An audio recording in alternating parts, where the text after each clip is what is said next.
सभेला मंचावर उपस्थित असलेले प्रणय राठोड आणि त्यांची सगळी युवा टीम, या मंचावर उपस्थित असलेले सर्व मान्यवर आणि या सभेला उपस्थित असलेले या गावातील मतदार बंधू भगिनी,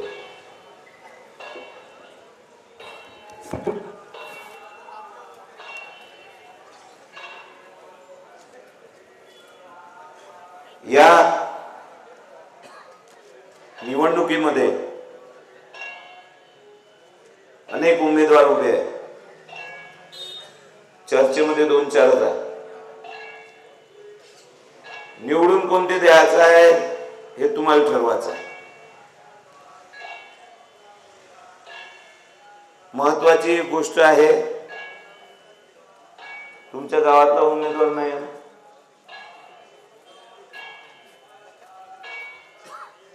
आहे ना, मग मला साथ द्यान का?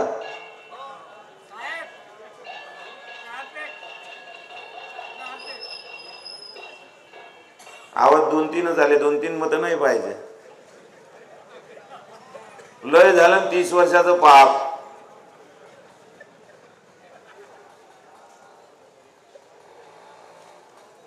गावातला सांगत असन तू मित्र आहे मा उकेश चव्हाण, त्याचंही नको ऐकू. त्यालाच तिकीट त्या पक्षाने दिलं नाही, त्याचं काय ऐकता?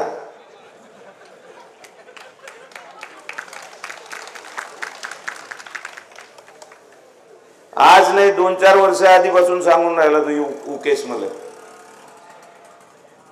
भाऊ म्हणे मला जर तिकीट पक्षानं नाही दिली, जुन्या कार्यकर्त्याची जर किंमत हे पक्ष करत नसल तर त्यावेळी मी तुमचं काम करेन. उकेश भाऊ कसंही करा पण करा यावेळी.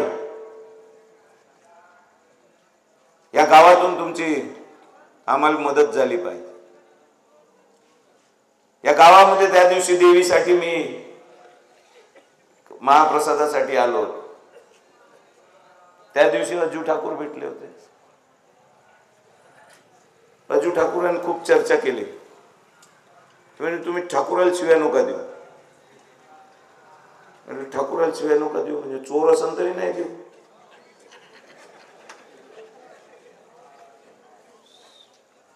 तुम्ही ठाकूर वेगळे आहे. जसं मी देशमुखाला मी असली आणि तो नकली आहे म्हणतो की नाही, तसे तुम्ही असली आणि तो नकली आहे.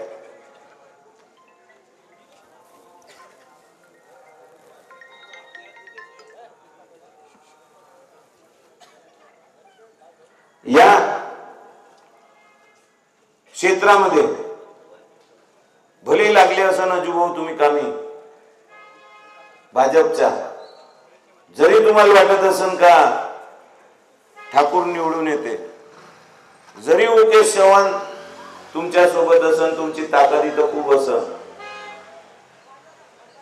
मी तर मानतो का 100% तुमच्याच सोबत असन, तरी पण गाव खेड्यामध्ये ठाकूराच्या विरोधात वातावरण आहे. तुम्हाला छाती टोकून मी इथं सांगू शकतो. गाव खेड्यामध्ये या भाजपच्या विरोधामध्ये वातावरण आहे. गाव खेड्यामध्ये तुम्ही जर प्रचाराला गेले तर गाव खेड्यामध्ये एकच सूर निघते का ठाकूर नाही पाहिजे आणि भाजप तर बिलकुलच नाही पाहिजे. कारण भाजपने या शेतकऱ्याच्या विरोधात धोरण राबवलेलं आहे. जेव्हापासून भाजप हे सत्तेमध्ये आलेलं आहे, शेतकऱ्याच्या विरुद्ध सगळे धोरण राबवणं सुरू आहे. हे फक्त इलेक्शन आलं म्हणजे कळवळा दाखवते. हे स्टेशनावरचं चोट्ट माझ्या गावचं इथे येऊन भाषण करण, इथे येऊन सांगन का मेरे गाव आमदार बनाओ, मैं कास्तकारों का भला करूंगा. ज्यानं ज्याच्या भावानं यानं कास्तकाराच्या वावरातल्या मोसंब्या सुद्धा सोडल्या नाही, त्या सुद्धा चोरल्या. यानं संत्रा सुद्धा चोरले. एवढेच नाही तर कास्तकाराच्या विहिरीवरचा पंप सुद्धा चोरलाय, रंगे हात पकडलाय. आणि ज्याच्या वावरातून चोरलाय, ज्याच्या नातेवाईकाच्या वावरातून चोरलाय, त्याचा व्हिडिओ रेकॉर्ड करून मी काटोलच्या सभेमध्ये दाखवला आहे. YouTube चॅनल फॉलो करा, भाई राहुल देशमुख. त्याच्यावर सगळ्या सभा येते, साऱ्याची पोल खोल होते. इलेक्शनच्या धामधुमीमध्ये टाइमचं लिमिटेशन असते, 2-4 सभा रोज राहते, प्रत्येक मुद्दे काही कव्हर करता येत नाही, प्रत्येक मुद्दे काही मांडल्या जात नाही. खरंच याला अधिकार तरी आहे का शेतकऱ्याचा कळवळा दाखवण्याचा? खरंच हे सत्तेमध्ये बसल्यावर खरंच कास्तकाराच्या कामी येणार आहे का? काय सांगन, काय नवीन पिढीले आदर्श ठेवन? मेरे को आमदार बनाओ, मैं तुमको सागवान कैसे चोरना पड़ता बताऊंगा, मैं तुमको चंदन कैसे चोरना पड़ना बताऊंगा, मैं तुमको वैगन कैसे फोड़ना पड़ता वो बताऊंगा, मैं स्लीपर कैसे चोरते, रेलवे की गिट्टी कैसे चोरी करना पड़ता है ये बताऊंगा. इतने में ही मेरा विकास थमेगा नहीं, मैं तुमको और ट्यूशन दूंगा. और उसके बाद में ये बताऊंगा कि सिर्फ सागवान चोरने से, चंदन चोरने से अगर कायदे आ गए होंगे और जेल होती होंगी तो वो वही थम जाना. ज्यादा के पैसे आ गए तो राजकारण में आ जाना. राजकारण में आने के बाद भी झाड़ पे जो अपना प्रेम है वो कभी नहीं छोड़ना. वो काट के अभी पैसे नहीं कमाना, लगा के कमाना. म्हणजे शेतकरी वावरात झाडं लावून कमावते तसं नाही. जे काटोलच्या डिवायडरवर तुम्ही झाडं पाहिले असेल, जे थंड हवेच्या प्रदेशातले आहे, एवढे अभ्यास नाही, शाळेत गेले नाही, शाळा शिकले नाही, उष्ण कटिबद्ध शीत कटिबद्ध क्षेत्र कायले म्हणते ते समजत नाही, त्याच्या झाडाचे प्रकार वेगळे समजत नाही. जिथं गरमी वाढवण्यासाठी जे झाड थंड प्रदेशात लावते ते गरमी वाढवणारे झाड यानं काटोलात लावले, चिमणी सुद्धा त्याच्यावर बसत नाही. इथं पहिलेच 45 आणि 44च्या वरत 47 पर्यंत टेम्परेचर उन्हाळ्यामध्ये जाते आणि याने टेम्परेचर वाढवणारे झाड तिथे लावले आहे. ते झाड 30 रुपयामध्ये विकत घेते आणि 700 रुपयात दाखवते विकत घेतले म्हणून. आता यायला माहित झालंय का जंगल कापलं तर चोरी म्हणून यायला जेल होते, म्हणून याने या पद्धतीनं राजकारणात एंट्री केली आहे. चोऱ्या सुटल्या नाही, या चोऱ्या नवीन पद्धतीनं सुरू. साऱ्या रस्त्याचे ठेके याच्याच भावाजवळ, हेच ठेकेदार, हेच कमाई करत अख्ख्या म्युन्सिपाल्टी खाऊन टाकली आहे. या 15 वर्ष 20 वर्षाच्या राजकारणामध्ये म्युन्सिपाल्टीच्या भरोशावर यायनं 300 कोटीची प्रॉपर्टी जमा केली आहे. काटोलातले 90% आजूबाजूच्या जमिनी यायच्या मालकीच्या आहे, अर्धा बाजार यायच्या मालकीचा आहे. द्या निवडून आमदार, एक शेत नाही ठेवत तुमच्या मालकीचं. इथं नाही 3000 कोटीची प्रॉपर्टी पहिल्याच 5 वर्षात जमवली तर मला म्हणजे हे असे भ्रष्टाचारी तुम्हाला निवडून द्यायचे आहे का? हे तुमच्या जवळचे, तुमच्या आमच्या जवळचे, तुमचे मित्र, माझे मित्र, हे उकेश भावी सांगत असेल तर ऐकायचं नाही. चोट्टे लेहडे निवडून नाही पाठवले पाहिजे. या क्षेत्रामध्ये 2 नंबरचे धंदे नाही वाढले पाहिजे. तुमची पोरीबाळी सुरक्षित राहिल्या पाहिजे. तुमच्या इथं पोराच्या पिढ्या बर्बाद नाही झाल्या पाहिजे. म्हणून मी मागच्या वेळी निर्णय घेतला होता 2019 मध्ये का आघाडी सोबत राहायचं. आघाडी सोबतच पक्ष होता. तिकीट मला मिळालं नव्हतं, अनिल बाबूला मिळालं होतं. यावेळी थोडस बिघडलं आहे. यावेळी आघाडीचं तिकीट मला आहे आणि त्यांना आहे. ते काही सांगत असेल आघाडी नाही आहे, त्यालाच तिकीट आहे, त्याच्याचकडे येत असेल प्रचारवाले, पैसेवाला आहे, पैसेवाल्याकडे झुकतं माप राहते. रामटेक मध्ये पक्ष उभा केलाय मुळकले, तिथेही केदार साहेब प्रचाराला जाते. मग बिघडलं तर तिथेही आहे. पण हे जे आमच्यासारखे पुरोगामी विचाराचे लोक आहे, हे उद्या निवडून जर तुम्ही पाठवले तर हे शेवटी महाविकास आघाडीतच जाणार आहे. महाविकास आघाडी काही रजिस्टर्ड पार्टी नाही आहे. महाविकास आघाडीचं तिकीट नाही राहत. तिकीट राहते राष्ट्रवादीचं आणि शेका पक्षाचं. राष्ट्रवादीचं त्याला भेटलंय, शेका पक्षाचं मला भेटलंय. तेही किती खोटं बोलून त्याला राष्ट्रवादीचं भेटलंय संदीपनं आपल्या भाषणात सांगितलं. मीच उमेदवार आहो. तिथं आघाडीच्या चर्चा बंद झाल्या पाहिजे. याच्यासाठी सिटिंग म्हणून एक तिकीट सुटलं पाहिजे काटोलचं, म्हणून यानं नाटकं केले. आणि जेव्हा 8 दिवसांना बरोबर सगळ्या मिटिंगा आघाडीच्या बंद झाल्या, तेव्हा यानं आपल्या पोराचं नाव समोर केलं. तर बैताट तोंडाचे ध्यान का तुम्ही? ज्याच्या बापान 30 वर्ष दिवे नाही लावले, हे पोट्ट लावणार आहे का? ज्या मेटपांजरा सर्कल मधून ते निवडून गेलं, वही बता रहा हूं, मराठी समझता नहीं क्या, हिंदी में बताता हूं।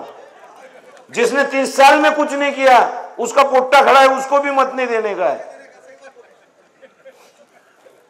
हे मेटपांजरा सर्कल मधून निवडून गेलं, त्या सभागृहामध्ये जिल्हा परिषदच्या सभागृहामध्ये 5 वर्ष एकही अक्षर बोललो नाही, एकही कास्तकाराचा प्रश्न मांडला नाही, एकही योजना त्या क्षेत्रामध्ये आणली नाही, संपर्कात त्या क्षेत्रामध्ये राहिला नाही, त्या क्षेत्रामध्येच याला गड्डा आहे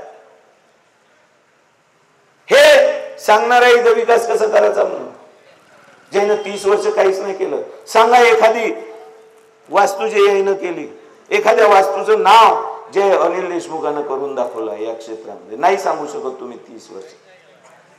मागच्या वर्षी पर्याय नव्हता, आघाडीचा एक उमेदवार होता आणि युतीचा एक उमेदवार होता। तुमच्या इथं स्टेजवर मी आलो होतो, काय भाषण केलं होतं त्या अनिल बाबूच्या समोरच केलं होतं। काय म्हटलं होतं, तुमच्याजवळ 2च पर्याय आहे, एक गुवा आहे दुसरं शेण आहे। म्हटलं होतं का नव्हतं म्हटलं, तारीफ केली होती का?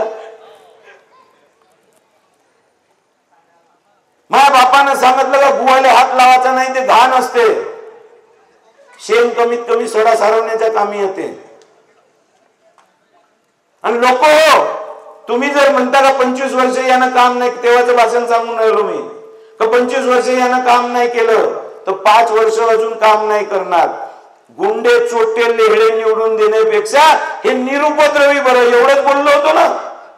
काम नाही करत तर कोणाचं बिघडतही नाही।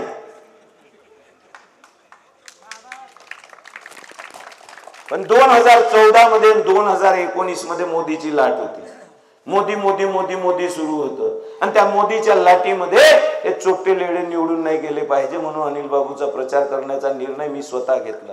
आणि हे जर कोणी चर्चा करत असेल का राहुल देशमुख पैसे घेऊन बसते, पैसे घेऊन उभा राहते, पैसे घेऊन प्रचार करते,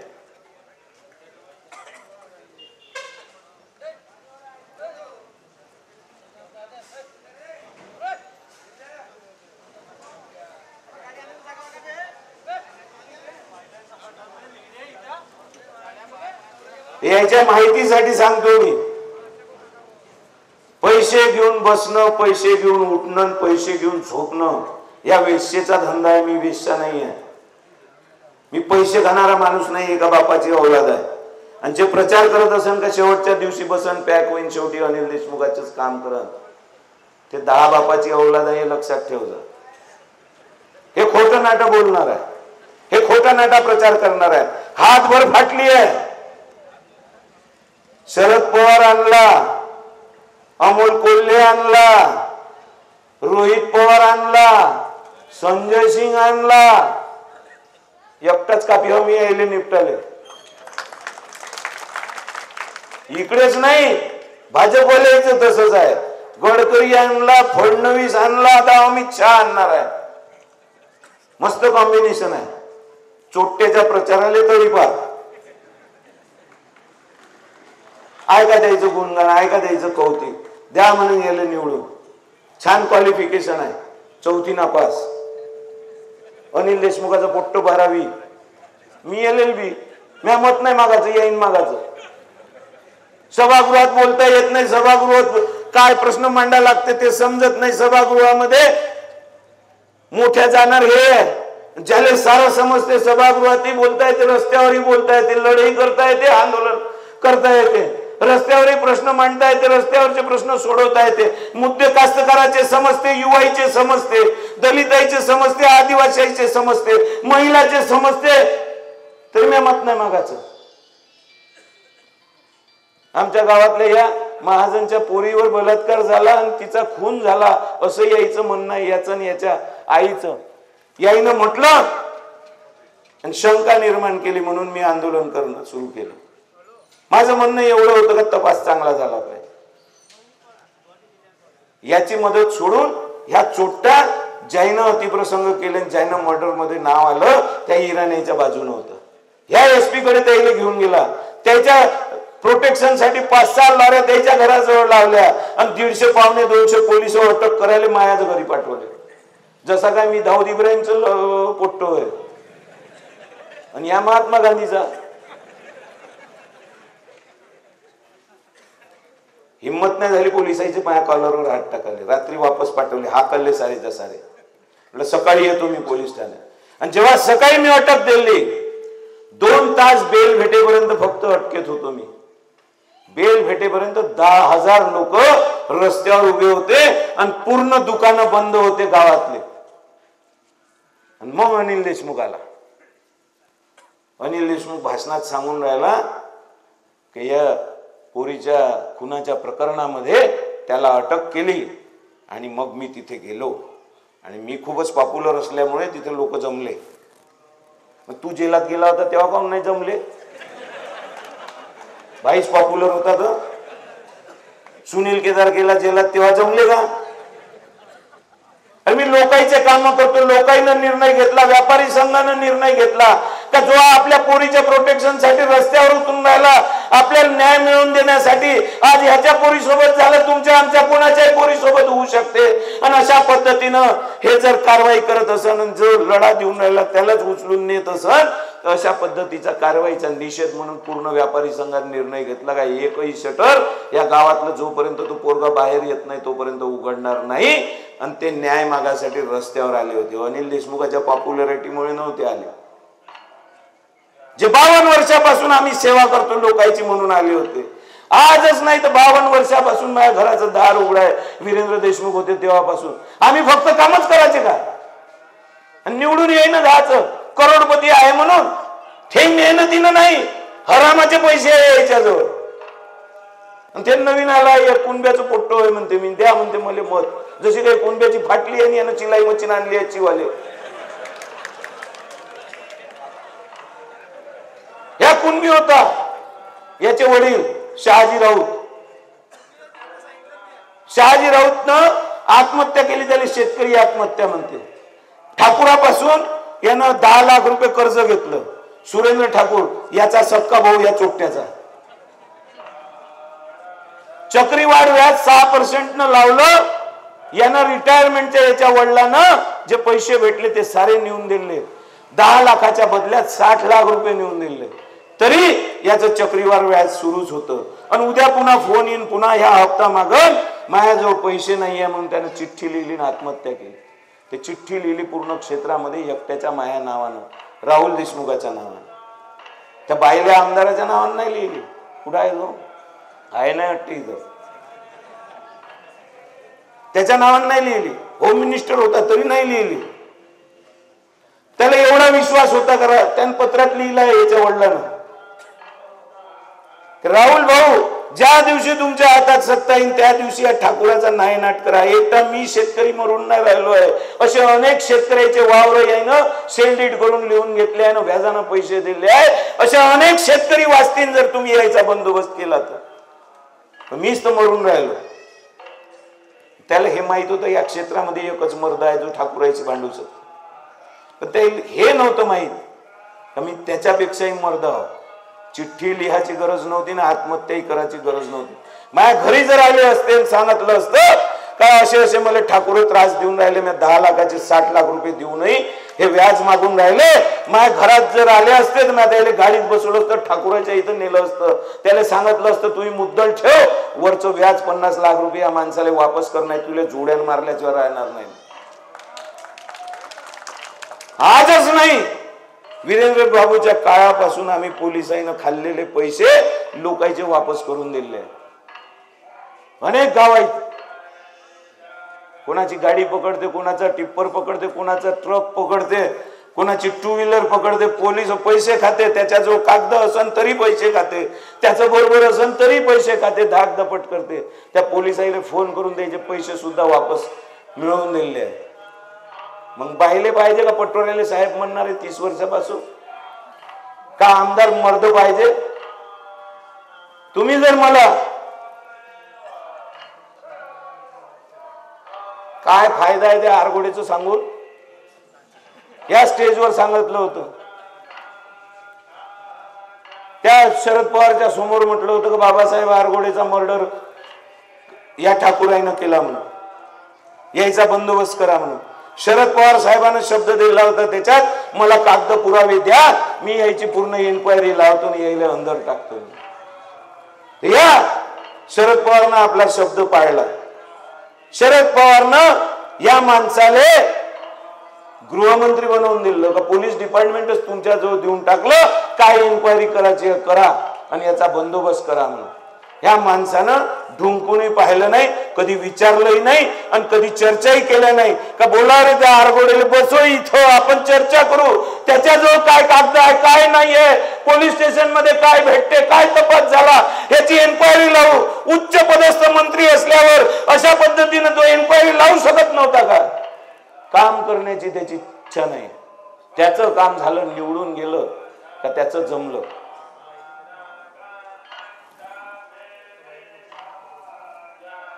जे बाबासाहेब आरगोडे वारले त्याच्या मिसेसले माझ्या वडिलांना नगरपालिकेत नोकरी दिली का त्याचं कुटुंब उघडं नाही पडलं पाहिजे. यानं काय केलं अनिल देशमुख, यानं साधी एन्क्वायरी नाही केली. बंदोबस्त करतो म्हणते ठाकूराचा, मला निवडून द्या 3 महिन्यात ठाकूर जेलात टाकीन म्हणे. ह्याच जाऊन बसला जेलात.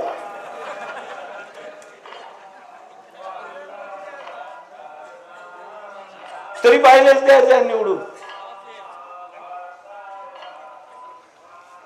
तुम्ही भाषण ऐकायला आले आहे का मतदान करायला आले एवढं सांगा. हा, मतदान जे देणारे असेल त्यांना हात वरत करून सांगा बस. एवढे बाकीचे ऐकायला आले. वारे गाव मी तमाशखोर दिसतो, तमाशा करतो मी, काय ऍक्टर वाटून राहिलो तुम्हाला इथं.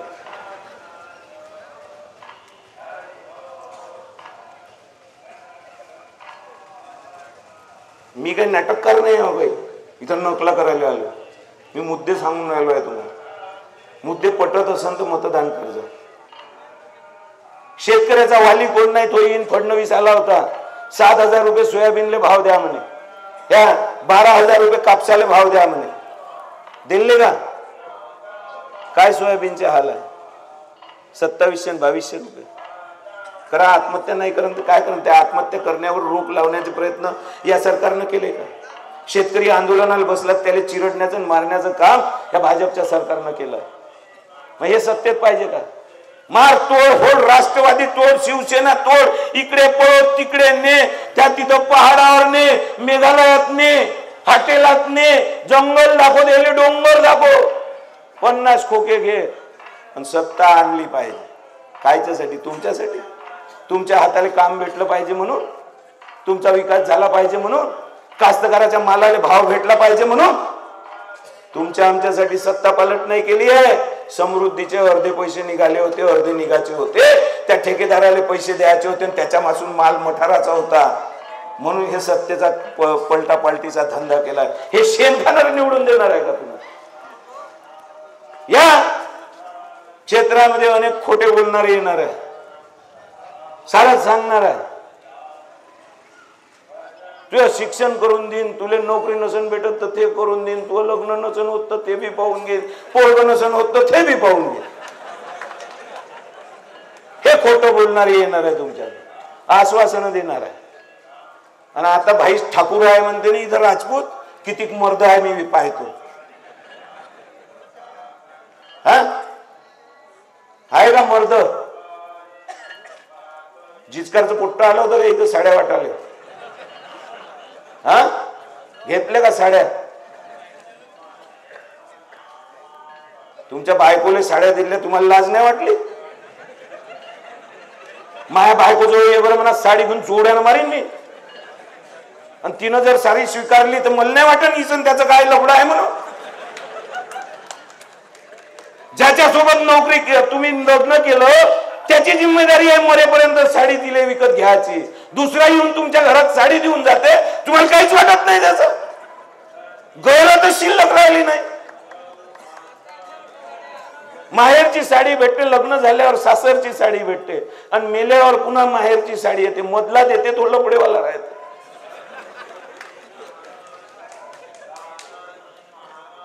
या गोष्टी तुमच्या लक्षात नाही.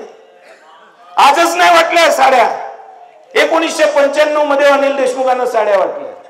2019 मध्ये तुम्ही ज्या श्रद्धेनं अनुसूया मातेच्या मंदिरात तिथं देवीवर साड्या चढवता त्या चरण उतरवून वाटल्या मतदानासाठी. अनिल साड्या वाटते, चरण साड्या वाटते, म्हणून हे पोट्टही साड्या वाटते. हे विचारसरणी नाही आहे. या विचारसरणीचं काही घेणदेण नाही आहे. वाटाचा आहे निवडून याचा, बाप कमाईचा आहे, पैसे आहे म्हणून वाटाचा आहे. निवडून येण्यासाठी अनिलही दारू वाटते, चरणही दारू वाटते आणि ह्याही वाटणार आहे. कारण याच्या बापाने एकच फॅक्टरी उघडली, ते इथं नाही नागपुरात, ते देशी दारूची. भिंगरीन संत्रा माहित आहे ना, त्याच्याच बापाचं प्रोडक्शन आहे. पेजान मरजा. हे दूरदृष्टी आहे त्याची. हे विकास करणार आहे. इथं काम काय केलं तर काहीच नाही. इलेक्शन कोणतं लढलं तर कोणतंच नाही. सभागृह कोणतं पाहिलं तर कोणतंच नाही. सभागृह बोलायचे काय नियम आहेत हे माहित नाही. त्याला कास्तकाराचा प्रश्न विचारला तर मामाला आवाज देते. मामा काय म्हणतात हे, द्या जर निवडून. कारण त्याचा बाप 44 वर्ष आधी आमदार होता म्हणून याला निवडून द्या. झाली याची मालगुजारी इथं. मी हे असे दिशाहीन माणसं येईन तुम्हाला मतदान मागन तरी तुम्ही द्यानच का. आणि मी रेटर होय नकला करतो, नकला पाहिले आल्या माया मतदान नाही करत नाही. 52 वर्षापासून काहून आम्ही काम करायचं, काहून तुमच्या पोरीला संरक्षण द्यायचं, काहून तुमचे पोरं गांजाने अफीम पासून वाजवायचे. याच्यात भरघोस मत नाही भेटले मी सोडून देईन चालत आणि चालला जाईन आपलं. मलाही पोरगा आहे, मलाही बायको आहे, मलाही संसार आहे, मलाही कुटुंब आहे, मलाही त्याचा खर्च करायचा आहे, मलाही पैसे कमवायचे. शेण चालत नाही, शेण खाणं. म्हणून तत्वाचं राजकारण करतो. कोणी काही सांगत असं नुसता ह्या फॉर्म विड्रॉ करायचे मला 10 कोटी भेटू शकत होते, नाही केला. मर्दाची औलाद आहे मी. लढाई करणं माझ्या बापानं शिकवलंय. तुम्ही पाळा झाडा काही करा, पण मला एक वातावरण माहित आहे. तुमचं गाव जरी साथ नसन देत तर आजूबाजूचे सगळे खेडे माझ्यासोबत. त्याला बदल पाहिजे आहे. बदल शिकलेल्या माणसाचा पाहिजे आहे. बदल काम करणाऱ्याचा पाहिजे आहे. चोट्टे हे जे सांगून राहिले मेरे को आमदार बनाओ सत्ते में लाओ, 30 वर्ष त्याची सत्ता पाहिली, 25 वर्षापासून ह्याही सत्तेतच आहे. ज्याचा पक्ष सत्तेमध्ये असन त्या पक्षात ह्या राहते. काँग्रेसमध्ये, राष्ट्रवादीमध्ये. आता 2014 पर्यंत अनिल देशमुखासोबतच होता. अनिल देशमुखाला म्हणण्याचा हक्क नाही का ह्या चोट्टा आहे म्हणून. ह्या चोट्टा तो तुझ्याच सोबत होता 14 पर्यंत. सत्ता पडली, भाजपची आली म्हणून तो भाजपमध्ये गेला. सत्तेशिवाय तो राहू शकत नाही. सत्ता सतत त्याच्या जवळ होती. फक्त मधात रेल मंत्री लालू यादव झाला होता. याचा लहानपणापासून रेल्वेचा संबंध आहे म्हणून ह्या रेल मंत्र्याजवळ गेला होता आणि कंदिलात धसला होता. म्हणजे सतत ह्या सत्तेत होता. मग जेव्हा कास्तकाराचे प्रश्न सोडवायचे होते, दीनदुबळ्याचे प्रश्न सोडवायचे होते, सगळे प्रश्न सोडवायचे होते, तर तू तर सत्तेतच होता. मग आमदार झाल्यावरच कोणता निवाड पाडणार आहे. स्वतःची कमाई वाढणार आहे, फक्त एवढा आहे. मी तुम्हाला एक वचन देतो का मला जर आमदार म्हणून निवडून दिला ना, हे पहिल्या दिवशी सर्टिफिकेट भेटल्याबरोबर किंवा 1-2 दिवसात साऱ्या अधिकाऱ्याची मीटिंग घेईन. पोलीसवाला असो, SDO असो, तहसीलदार असो, कृषी खातं असो, मोजणी खातं असो, कोणतेही खाते असो, पाणी पुरवठा असो, ते खडसावून सांगून देईल का मला का कोणी पैसे खाताना आढळलं त्याला घरी जायची तयारी तुमची ठेव जा. सस्पेंड करीन नाही तर डिसमिस करीन आणि एका दिवसात या क्षेत्राचा भ्रष्टाचार बंद करीन. जो पैसे खात नाही तोच या भाषेत बोलू शकते. नाही तर अनिल देशमुख पाहिला पटवारी बी साहेब म्हणते. पटवारी साहेब पाहून घे जा यायचं काम. कायच्यात पटवारी साहेब म्हण आमदार झाला, इतक्या लोकांचा प्रतिनिधी आहे तू, 2-2.5 लाख लोकांचा. तो चपरासी आहे गव्हर्नमेंटचा. त्याचा ड्युटी आहे तुम्ही 7-12 मागितला म्हणजे दिला पाहिजे. तो जर टाळ करत असेल तर त्याची नोकरी आमदारांना नाही खाल्ली पाहिजे. ठणकावून याले